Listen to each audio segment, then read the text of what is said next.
95 million years ago, in what is now the Sahhara Desert, a river system cut through a humid, mangrove-fringed floodplain. This was North Africa in the Cretaceous, a world of giant fish, crocodile-like predators, and flying reptiles with wingspans longer than a bus. At the top of this food chain walked a predator that for a brief window of prehistory may have outsized even Tyrannosaurus rex. The story begins not in the 1990s, but over a century ago, in the Bahariya oasis of Egypt. Between 1911 and 1914, German paleontologist Ernst Stromer von Reichenbach led expeditions into the Egyptian desert, uncovering a menagerie of bizarre Cretaceous animals, including the sail-backed Spinosaurus. Among the fragments Stromer's team recovered was a partial skull, a section of upper jaw studded with large, blade-like teeth, along with a partial brain case and other cranial pieces. In 1927, French paleontologists Charles Duperrey and Justin Savornin gave this animal its scientific name, Carcharodontosaurus saharicus, shark-toothed lizard of the Sahara, a direct reference to the serrated, blade-shaped teeth that immediately called to mind a great white shark's jaw. Stromer himself redescribed the material in more detail in 1931, recognizing it as an enormous theropod distinct from anything known at the time. But the original Carcharodontosaurus bones would not survive the 20th century. Stromer, opposed to the Nazi regime, refused to evacuate his fossil collection from the Bavarian State Collection for Paleontology in Munich. On the night of April 24, 1944, Allied bombing raids destroyed the museum. The original holotype specimen of Carcharodontosaurus saharicus, along with Stromer's Spinosaurus and several other unique African dinosaurs, was reduced to rubble. For half a century, Carcharodontosaurus existed in science only through Stromer's old photographs, sketches, and written descriptions. The animal itself had vanished. The trail went cold until 1995, when American paleontologist Paul Sereno led an expedition into the Kem beds of Morocco, a stretch of red Cretaceous rock in the Sahara, famous for yielding giant predator fossils. There, Sereno's team recovered a new skull, nearly complete, missing only the lower jaw tip and a portion of the snout. This skull, housed today at the University of Chicago and catalogued in the scientific literature, became the neotype specimen for Carcharodontosaurus saharicus, formally replacing the bones lost in Munich.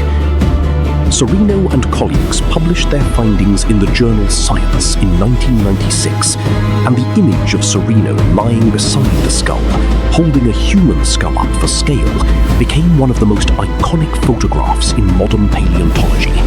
A single glance that told the world exactly how enormous this predator truly was. Measurements of the neotype skull suggested a length of roughly 1.6 meters, over 5 feet, rivaling, and by some estimates exceeding, the skull length of Tyrannosaurus rex. What made Carcharodontosaurus so effective as a predator was not brute crushing power, but design. Unlike Tyrannosaurus, whose skull was built like a battering ram with thick, conical teeth suited for bone-crushing bites, Carcharodontosaurus had a long, narrow skull built for slashing. Its teeth, laterally flattened, curved, and finely serrated on both edges, were shaped almost exactly like those of a great white shark, hence the animal's name. Rather than delivering a single crushing bite, Carcharodontosaurus likely used a slash-and-retreat hunting strategy, driving its blade-like teeth into prey, then pulling back to open deep, bloodletting wounds, weakening large animals over repeated strikes rather than a single kill blow. Skin and muscle reconstructions based on related Carcharodontosaurids suggest a head covered in small, pebbly scales, with possible low ridges or ornamentation above the eyes, features seen in close relatives like Giganotosaurus and Mapusaurus from South America, which together with Carcharodontosaurus make up the family Carcharodontosauridae. The skull's construction also tells us about bite mechanics. Struts of bone around the eye sockets and along the snout suggest a skull built to resist twisting and lateral stress, perfect for an animal thrashing its head side to side while its teeth were still embedded in struggling prey. Isolated teeth are, in fact, the most commonly recovered Carcharodontosaurus fossils. Because theropods continuously shed and replaced their teeth throughout life, the Kem beds and related North African formations have produced thousands of individual teeth like these, some exceeding 8 to 10 centimeters in crown height alone, or roughly 12 to 16 centimeters including the root. These teeth show the hallmark features paleontologists use to identify Carcharodontosaurids: a flattened, blade-like cross-section, pronounced curvature, and fine serrations, called denticles, running along both the front and back cutting edges, functioning exactly like the teeth of a steak knife to saw through flesh with each bite. The sheer abundance of shed teeth in these deposits has led some researchers to suggest that Carcharodontosaurus was one of the most common large predators in this ecosystem, despite sharing its habitat with the even larger semi-aquatic Spinosaurus. Mounted skeletal reconstructions, built from the Neo-type skull combined with post-cranial material referred to the species, give us a picture of the whole animal. Estimates place Carcharodontosaurus saharicus at approximately 12 to 13 meters, 39 to 43 feet in length, with a weight estimated between 6 and 7 metric tons, roughly comparable to, and by some skull-length estimates larger than, Tyrannosaurus rex. It stood on 2 powerful hind limbs, balanced by a long, muscular tail, with short forelimbs that, unlike the tiny arms of T-Rex, still ended in 3 clawed fingers. Displays that place Carcharodontosaurus alongside sauropod material are not accidental. Evidence from the Kem beds suggests these predators shared their environment with, and very likely preyed upon, massive long-necked sauropods, whose sheer bulk would have required exactly the kind of slashing, blood-loss hunting strategy Carcharodontosaurus's teeth were built for. Carcharodontosaurus saharicus is not the only species in the genus.